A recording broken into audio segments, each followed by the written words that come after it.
कहानी की शुरुआत होती है सर्दियों के एक बेहद ठंडे दिन से। चारों तरफ सिर्फ बर्फ ही बर्फ थी। वो स्की रिसोर्ट जो ऊंची ऊंची बर्फीली पहाड़ियों से घिरा हुआ था, वहाँ टूरिस्ट की भारी भीड़ लगी हुई थी। हर कोई वहाँ अपनी छुट्टियां मनाने और वादियों का मजा लेने आया था। इन हजारों लोगों की भीड़ में तीन खास दोस्त थे, डैन, लिंच और पार्कर। डैन और लिंच बचपन के दोस्त थे, वहीं पार्कर डैन की गर्लफ्रेंड थी। उनका प्लान एकदम सिंपल था, पहाड़ी की सबसे ऊंची चोटी पर जाना और वहां से फिसलते हुए नीचे आना। ऊपर जाने के लिए वहां चेयर लिफ्ट थी। वे तीनों हंसी मजाक करते हुए चेयर लिफ्ट में बैठ गए और पहाड़ी की तरफ बढ़ने लगे। तभी अचानक लिफ्ट एक झटके के साथ रुक गई। बीच हवा में लटकते ही तीनों के चेहरे का रंग उड़ गया। लिफ्ट में बैठे बाकी लोग भी घबरा गए, लेकिन अच्छी बात ये रही कि ये सिर्फ एक छोटी सी खराबी थी। कुछ ही मिनटों के बाद लिफ्ट फिर से चल पड़ी और वो लोग सुरक्षित पहाड़ी की चोटी पर पहुंच गए। ऊपर पहुंचकर उन्होंने सारी टेंशन भुला दी और घंटों तक स्कीइंग का मजा लिया। कब शाम हो गई उन्हें पता ही नहीं चला। अंधेरा होने के बाद वो तीनों नीचे आए और रिसोर्ट के एक रेस्टोरेंट में खाना खाया। पेट भरने के बाद भी उनका मन नहीं भरा था। डैन ने प्लान बनाया कि एक आखिरी बार स्कीइंग करने जाएंगे। वो तीनों फिर से टिकट काउंटर की तरफ भागे और लिफ्ट के पास पहुंचे, लेकिन वहां मौजूद लिफ्ट पर काम करने वाले आदमी ने उन्हें रोक दिया। उसने साफ शब्दों में कहा, सॉरी दोस्त, अभी अभी खबर मिली है कि मौसम बहुत खराब होने वाला है, तूफान आने के चांस है, इसलिए हम आज के लिए लिफ्ट बंद कर रहे हैं। अब आप लोग कल आना। लेकिन डैन, पार्कर और लिंच अपने प्लान से पीछे नहीं हटने वाले थे। उन्होंने उस आदमी से बहुत रिक्वेस्ट की। डैन ने कहा, भाई प्लीज, बस एक आखिरी बार जाने दो। हम वादा करते हैं कि ऊपर पहुंचते ही तुरंत नीचे आ जाएंगे। हमारे पास टाइम नहीं है, हमें कल वापस जाना है। उनकी इतनी जिद देखकर आखिरकार उस आदमी का दिल पिघल गया और वो मान गया। उसने उन्हें जाने दिया। वे तीनों खुशी से चिल्लाते हुए चेयर लिफ्ट में बैठ गए और पहाड़ी की चोटी की ओर बढ़ गए। इसी दौरान वो लिफ्ट वाला आदमी अपनी ड्यूटी कर रहा था। तभी उसका एक साथी रिफकिन वहां आ गया। रिफकिन ने आते ही एक बुरी खबर सुनाई। उसने कहा कि तुमने जो अगले हफ्ते की छुट्टी मांगी थी, बॉस ने वो कैंसिल कर दी है। तुम्हें अब ऑफिस जाकर बात करनी होगी। ये सुनते ही वो आदमी परेशान हो गया। वो तुरंत बॉस से बात करने के लिए उतावला हो उठा। उसने जाने से पहले रिफकिन को लिफ्ट की जिम्मेदारी सौंपी और उसने कहा, सुनो रिफकिन, अभी अभी 3 लोग ऊपर गए हैं। जैसे ही वो तीनों नीचे आ जाए तुम लिफ्ट बंद कर देना। इतना कहकर वो वहां से चला गया। रिफकिन अब वहां अकेला था। तभी कुछ समय बाद उसने देखा कि 3 लड़के स्कीइंग करते हुए पहाड़ी से नीचे आ रहे हैं। ये कोई और ग्रुप था, लेकिन रिफकिन को लगा कि ये वही ग्रुप है जिनके बारे में उसके साथी ने बताया था। इस गलत फहमी में उसने लिफ्ट को बंद कर दिया, सारी लाइट्स बंद की और अपने घर चला गया। वो इस बात से पूरी तरह अनजान था कि डैन, पार्कर और लिंच अभी नीचे नहीं आए हैं। उधर ऊपर हवा में अचानक लिफ्ट एक झटके के साथ रुक गई। डैन, पार्कर और लिंच हैरान रह गए। पहले तो उन्हें लगा कि शायद पहले की तरह कोई छोटी मोटी खराबी हो गई होगी और 2-4 मिनट में लिफ्ट दोबारा शुरू हो जाएगी। ये सोचकर वे तीनों हंसी मजाक करने लगे और वक्त काटने लगे। लेकिन जैसे जैसे समय बीतता गया उनका डर बढ़ता गया। वहाँ ठंड बहुत ज्यादा थी और रात का अंधेरा गहरा होता जा रहा था। करीब 20-25 मिनट बीत गए, लेकिन लिफ्ट बिल्कुल नहीं हिली। अब उनकी हंसी गायब हो चुकी थी। वे लोग नीचे उस आदमी को जोर जोर से आवाजें देने लगे, हेलो, कोई है? लिफ्ट चालू करो, यहाँ ऊपर फंसे हैं। लेकिन उन्हें जरा भी अंदाजा नहीं था कि उनकी आवाज सुनने वाला वहाँ अब कोई इंसान मौजूद नहीं है। तभी रिसोर्ट की बड़ी बड़ी लाइट्स एक के बाद एक बंद होने लगी। पूरा पहाड़ अंधेरे में डूब गया। ये देखते ही वो तीनों डर के मारे कांप उठे। अब उन्हें समझ आ चुका था कि लिफ्ट खराब नहीं हुई है, बल्कि नीचे वालों ने ये सोचकर सब कुछ बंद कर दिया है कि अब ऊपर कोई नहीं है, यानी उन्हें वहाँ अकेला छोड़ दिया गया है। पार्कर बुरी तरह घबरा गई और रोने लगी। डैन ने उसे शांत कराने की कोशिश की और कहा, पार्कर, रो मत, कुछ नहीं होगा, मैं हूं ना। उन्होंने एक बार फिर अपनी पूरी ताकत लगाकर चिल्लाना शुरू किया। तीनों ने मिलकर आवाज लगाई, बचाओ, हेल्प, कोई हमारी मदद करो। लेकिन उनकी चीखें उस सन्नाटे में खोकर रह गई। डैन को अब भी उम्मीद थी कि ऐसा नहीं हो सकता। वो बार बार कह रहा था, वो लोग हमें ऐसे नहीं छोड़ सकते, कोई ना कोई राउंड पर जरूर आएगा, हमें बस थोड़ा इंतजार करना चाहिए। लेकिन उसी पल पार्कर को एक बेहद डरावनी बात याद आई। उसने कांपती हुई आवाज में कहा कि डैन, आज संडे है और ये रिसोर्ट सिर्फ फ्राइडे से संडे यानी वीकेंड पर ही खुलता है। अगले 4 दिनों तक यहाँ कोई नहीं आएगा। इसका मतलब अगर आज रात कोई हमारी मदद करने नहीं आया तो हम अगले शुक्रवार तक यहीं लटके रहेंगे। ये सुनते ही लिंच और डैन के भी होश उड़ गए, क्योंकि 5 दिन तक इतनी ऊंचाई पर इतनी ज्यादा ठंड में बिना खाए पिए रहना नामुमकिन था। ये सुनकर ही पार्कर के हाथ पैर सून पड़ने लगे। वहाँ ठंड इतनी तेजी से बढ़ रही थी कि उनका वहाँ एक रात भी गुजारना मुश्किल था। तभी लिंच ने माहौल को थोड़ा हल्का करने की कोशिश की। उसने कहा, हम लोग बेकार में इतना डर रहे हैं, देखना कुछ ही देर में लाइट आ जाएगी और वो लोग अपनी गलती सुधार लेंगे और हम नीचे बैठकर बड़े मजे से खाना खा रहे होंगे। लिंच ने ये कहा ही था कि मौसम बिगड़ गया। अचानक आसमान में काले बादल घिर आए और देखते ही देखते तूफान के साथ भयंकर बर्फबारी शुरू हो गई। वे तीनों ठंड से बुरी तरह ठिठुरने लगे। बर्फ के छोटे छोटे टुकड़े उनके चेहरों पर चुभ रहे थे। ठंड इतनी ज्यादा थी कि उनके होंठ तक कांपने लगे। वे तीनों अपने जैकेट से अपने चेहरों को ढक रहे थे और घंटों तक उस तूफान को झेलते रहे। काफी देर बाद जब तूफान थोड़ा थमा, तभी अचानक लिंच को एक रोशनी दिखाई दी। उसने देखा कि नीचे से एक स्नो कैट उनकी ही ओर आ रहा है। उस ट्रक की लाइट्स देखकर उन तीनों के अंदर खुशी आ गई। उन्हें पूरा यकीन हो गया कि वो ट्रक उनकी मदद के लिए ही आ रहा है। वो खुशी से पागल हो गए। तीनों जोर जोर से चिल्लाने लगे, हे, हम यहाँ हैं, ऊपर देखो। लेकिन किस्मत का खेल देखिए, वो ट्रक उनसे कुछ दूर पहले ही रुक गया। दरअसल वो ट्रक उनकी मदद करने वहां नहीं आया था। उस ट्रक का ड्राइवर अपने एक साथी को ढूंढ रहा था। लेकिन उसी पल ट्रक ड्राइवर के रेडियो पर मैसेज मिला कि उसका साथी तो कब का वापस बेस पर लौट चुका है और उसे भी वापस आने को कहा गया क्योंकि मौसम खराब हो रहा था। ये सुनकर ड्राइवर ने ट्रक घुमाया और वापस जाने लगा।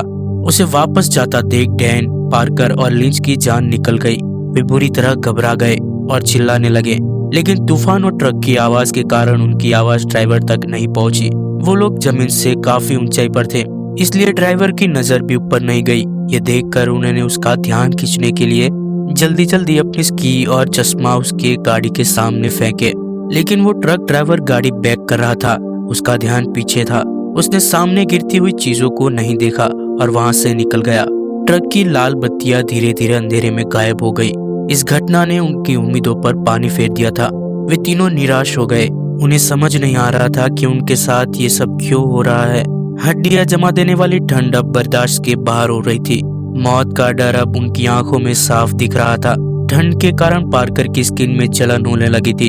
अपना ध्यान हटाने के लिए पार्कर ने सिगरेट जलाने की कोशिश की, लेकिन ठंड से उसके हाथ कांप रहे थे। इसी कोशिश में उसके एक हाथ का ग्लव छूटकर नीचे गिर गया। पार्कर चीख पड़ी, लेकिन अब कुछ नहीं हो सकता था। उसका हाथ अब सीधी ठंडी हवा में था। तभी डैन ने देखा कि ठंड के कारण पार्कर के गाल पर घाव हो गया है। उसकी चमड़ी खराब हो रही थी। अपनी गर्लफ्रेंड की ये हालत देख अब डैन का सब्र टूट गया। उसे यकीन हो चुका था कि एक हफ्ते से पहले वहाँ कोई नहीं आने वाला और तब तक उनका जिंदा रहना नामुमकिन था। डैन ने एक बहुत बड़ा फैसला लिया। उसने कहा, मैं अब और इंतजार नहीं कर सकता। मैं नीचे कूदूंगा और रिसोर्ट में जाकर मदद लेकर आऊंगा। डैन को उम्मीद थी कि नीचे बर्फ की बहुत मोटी परत होगी जिस पर वह आसानी से कूद जाएगा। हालांकि लिंच और पार्कर ने उसे बहुत समझाया। लिंच ने कहा, डैन पागल मत बनो, बहुत ऊंचा है। अगर तुम्हें कुछ हो गया तो हमें सुबह तक इंतजार करना चाहिए। लेकिन डैन जीत पर अड़ चुका था। उसने कहा कि यहाँ बैठकर मरने से अच्छा है कि मैं कोशिश करके मरूं। उसने अपना स्नोबोर्ड नीचे फेंका और बिना सोचे सीधा नीचे छलांग लगा दी। हवा को चीरते हुए डैन तेजी से नीचे गया। पार्कर और लिंच ने अपनी सांस रोक ली। जैसे ही डैन जमीन पर गिरा, एक जोरदार चटाक की आवाज आई। ये आवाज हड्डियों के टूटने की थी। डैन जहाँ गिरा था वहाँ बर्फ कम थी और नीचे एक ठोस पत्थर था। उस पत्थर पर गिरते ही उसके दोनों पैरों की हड्डियां बुरी तरह टूट चुकी थी। हड्डियां बाहर निकल आई थी। डैन दर्द के मारे चीख पड़ा। उसकी चीख ने उस सन्नाटे को चीर दिया। ऊपर बैठे पार्कर और लिंच भी कांप उठे। वे चाहकर भी डैन की मदद नहीं कर सकते थे। डैन अब टूटे पैरों के साथ हिल भी नहीं पा रहा था। उसका खून बर्फ पर फैलने लगा था। तभी पार्कर ने अपना स्कार्फ निकालकर जल्दी से डैन की तरफ फेंका ताकि डैन अपने खून को रोक सके, लेकिन हवा के झोंके के साथ वो स्कार्फ भी उड़कर दूर चला गया। डैन दर्द से तड़प रहा था। पार्कर और लिंच अपने दोस्त को इस हाल में देखकर रो रहे थे। तभी लिंच ने देखा कि उनसे 2 चेयर पीछे एक खंभा था। लिंच ने फैसला किया कि वो चेयर लिफ्ट के तार पर लटकता हुआ उस खंभे तक जाएगा और वहां लगी सीढ़ी से नीचे उतरकर डैन के लिए मदद बुलाएगा। लेकिन इसमें एक बहुत बड़ा खतरा था। उस तार के जरिए ही लिफ्ट चलती थी, जिससे घिस घिस कर वो तार चाकू की तरह तेज हो गया था। पार्कर ने उसे रोका और कहा कि लिंच, तुम्हारे हाथ कट जाएंगे, मत जाओ। पर तभी वहाँ एक और आवाज गूंजती है, एक ऐसी आवाज जिसने उनके रोंगटे खड़े कर दिए। वो आवाज जंगली भेड़ियों की थी। उनकी आवाज सुनकर नीचे पड़ा डैन डर से कांपने लगा। वो दर्द भूलकर मदद के लिए चिल्लाने लगा। अब लिंच ने ठान लिया कि वो किसी भी हाल में उस खंबे तक पहुंचकर रहेगा। उसने कोशिश की, लेकिन बर्फ की वजह से उसका पैर फिसल गया। वो गिरते गिरते बचा और किसी तरह उसने खुद को संभाला। उधर नीचे ठंड के कारण डैन का टूटा हुआ पैर बिल्कुल सून पड़ चुका था। वो वहां से हिल नहीं सकता था। लिंच ने भी अभी हार नहीं मानी थी।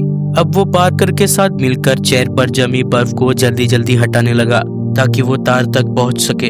वो बर्फ नीचे डैन के चेहरे पर गिर रही थी। डैन ने अपना चेहरा हाथों से ढक लिया। तभी अगले ही पल जैसे ही डैन ने हाथ हटाया, उसके बिल्कुल सामने एक आदमखोर भेड़िया खड़ा था। उसकी आंखें डैन को घूर रही थी। मारे डर के डैन जम गया। तभी ऊपर से पार्कर ने अपना स्नोबोर्ड जोर से उस भेड़िए की तरफ फेंका। निशाना सही लगा और वो भेड़िया डर कर वहाँ से भाग गया। इसके बाद लिंच ने जरा भी देरी नहीं की। पार्कर की मदद से उसने चेयर लिप पर पैर टिकाया और ऊपर मौजूद उस तेज तार को अपने हाथों से पकड़ लिया। वो हवा में लटकते हुए हाथों के बल आगे बढ़ने लगा। तार की धार उसके हाथों को काट रही थी, लेकिन वो रुका नहीं।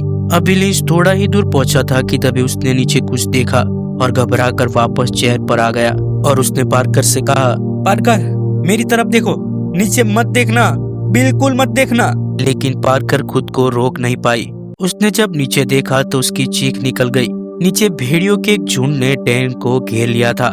डैन बेबस था। तभी अगले ही पल वो भेड़िए डैन पर टूट पड़े। वे उसे नोच नोच कर खाने लगे। लाचार डैन अब अपना बचाव तक नहीं कर पा रहा था। ऊपर बैठे पार्कर और लिंच रोने के अलावा कुछ नहीं कर पाए। डैन की चीखें गूंजती रही और आखिरकार शांत हो गई। डैन ने वहीं दम तोड़ दिया। वो भेड़िए वहां से चले गए। अपने बचपन के दोस्त की ऐसी भयानक मौत देखकर लिंच और पार्कर गहरे सदमे में चले गए। दोनों चुप रहे और इसी तरह वो डरावनी रात गुजर गई। अगली सुबह जब पार्कर की आंख खुली तो उसका हाथ लोहे की रोड पर पूरी तरह चिपक गया था। उसने हाथ छुड़ाने के लिए जब जोर लगाया तो उसकी हथेली की खाल उतर गई। पार्कर दर्द से चिल्ला उठी। लिंच भी जागा और देखा कि पार्कर के चेहरे के घाव बढ़ गए हैं।